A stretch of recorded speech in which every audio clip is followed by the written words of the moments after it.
Hey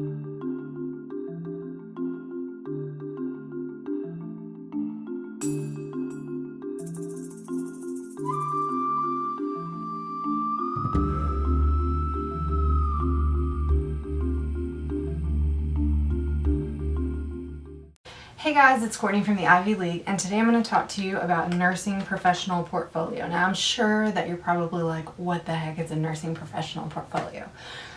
Basically, a nursing professional portfolio is your resume on steroids. It's a ton of different stuff. So I'm going to show you mine and then kind of give you some tips and tricks about what to put in yours. So I'm not going to show you my cover page because it has my name on it, but this is the next page that someone who reads it will see. It's basically got a table of contents here, and each page is numbered down at the bottom. I also have a picture that my friend took of me for my senior portraits, my senior nursing school portraits over here on this side. So basically in this, I have my cover letter, my resume. I have the job description of the position that I'm applying for, which can be tailored for each different facility that you're looking to work at. I basically already had the job description for mine, so I went ahead and threw that in there. And then your personal philosophy of nursing, which is what drives you in your practice. So it would be like, are you more of a holistic nursing person, or are you focused on caring for the entire family, that kind of stuff. I also have awards received, any clinical hours and locations in here, just in case they had a question about where I had worked before or where I had done clinicals before. Membership, leadership positions and clubs.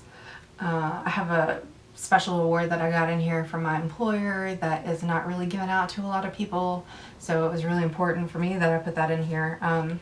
Any degrees that you have, certifications, immunizations, evidence-based practice projects, Capstone projects, which are basically like a thesis project, and I'm actually doing a video on my Capstone project, so I'll share that with you guys, more about that when I put that out.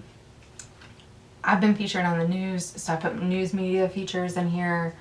I have discs available that they can take with them of the news media features and the evidence-based practice videos that I've done, references for jobs, so that would be like colleagues or teachers, anybody that can vouch for you as a reference. Any training that I've done. Like, there was a hospital that I worked at where we had to do a separate privacy and HIPAA training and training for their facility, so I just thought I'd throw that in here.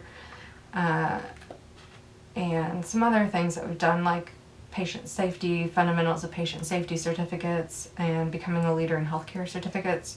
Those are things that we had to do for our leadership and management class anyways, so I went ahead and threw them in here. I also took white belt training, which is basically like a Six Sigma class, so that's in here as well. And then my Capstone project, the actual project itself, I printed that out and put a copy of that in here. So I'm going to skip over my cover letter, my resume, just because those have my personal information on it, and they're pretty much, they stay the same. I tailor them for each one, but just go over my job description. Basically just, I have the job duties and that the position applies the caring processes of the Swanson model of care.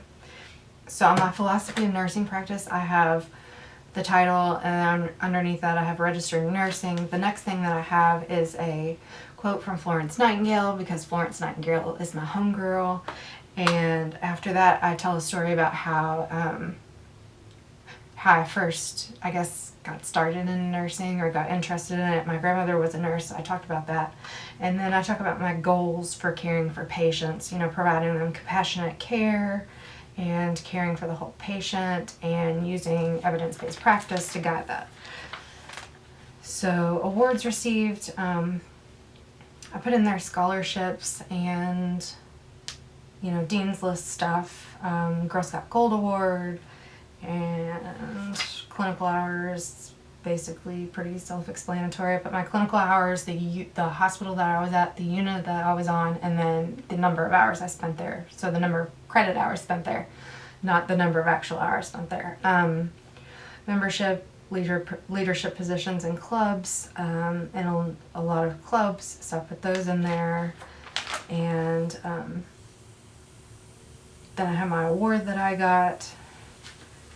And I don't know if I can cover this up, but I'm gonna try, because I want you to see it.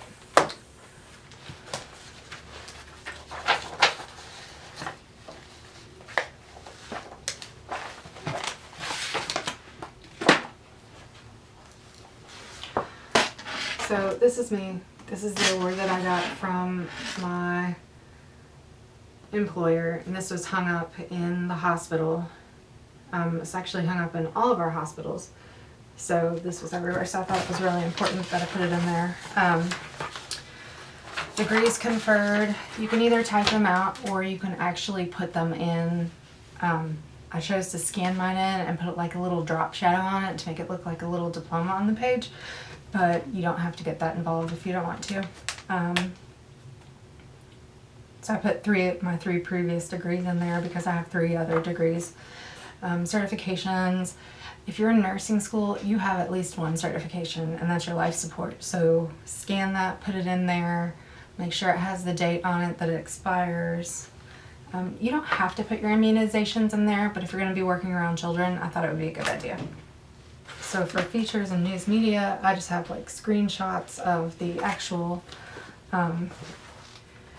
the video that I was in, and then the video itself is in the back. And then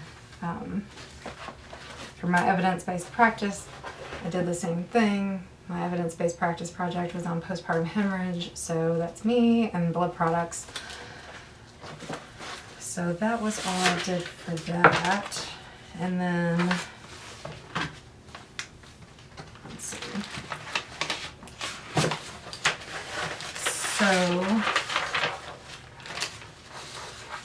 So for my references, you probably only need 2 or 3. They usually specify whatever position you're applying for. I did 4, mostly because they're people that currently work at the hospital where I was applying, where I had worked forever. So I just wanted her to know that these people are people that I had spoken with and that agreed to be a reference for me. Then I have the Institute for Healthcare Improvement certificates, and those are the ones that I told you about: the fundamentals of patient safety, becoming a leader in healthcare, and introduction to patient safety.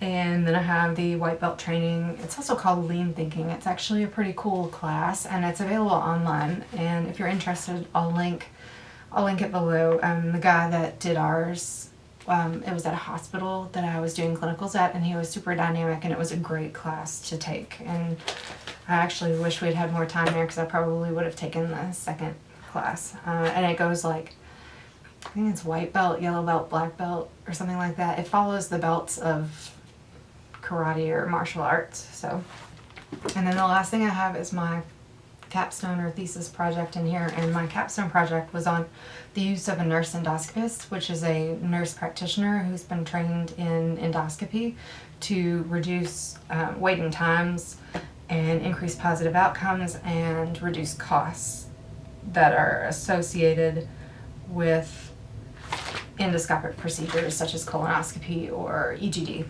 So that's basically it. And then the cover page, I'll show you.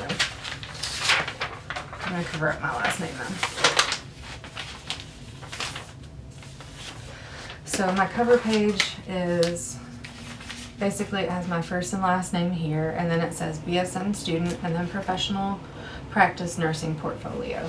And so these pages are all able to be swapped out. So once I graduate, I'll swap that page out and put my name, BSNRN, and take off the BSN student part, and then just kind of transition that. Everything in there should stay the same, but I can add to it later on and just update the table of contents. So it's really good to save this as a Word document, which is how I save mine, and then just be dropping bits and pieces in and it will take a lot less time that way.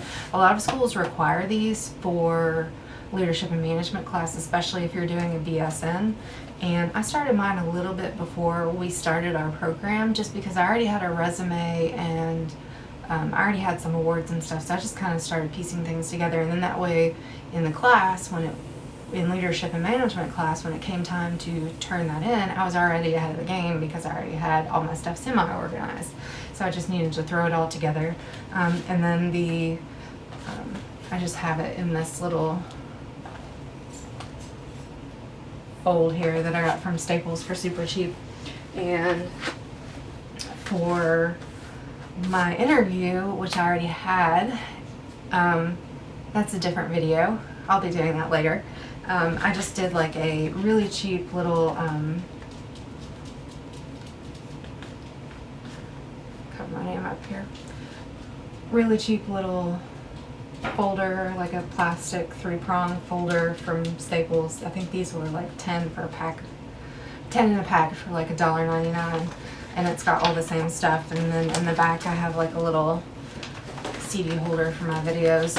If you don't have anything like that, so if you don't have any of the videos or anything like that, that's totally fine. But as a nursing student, you're already starting to get things. You're starting to get your evaluations from your teachers. You're starting to get your clinical hours. You've already got your life support. If you have a CNA license, throw that in there. You've already got things that are appropriate for your professional practice portfolio. You just need to start throwing them together. And the sooner you get started on it, you can take these things to interviews and look super professional for your interview with your interviewer. So if you guys have any questions, leave them down below, and make sure you check out the description box for all the stuff I talked about that I was going to leave in there, and make sure you click like and subscribe. Thanks guys, bye.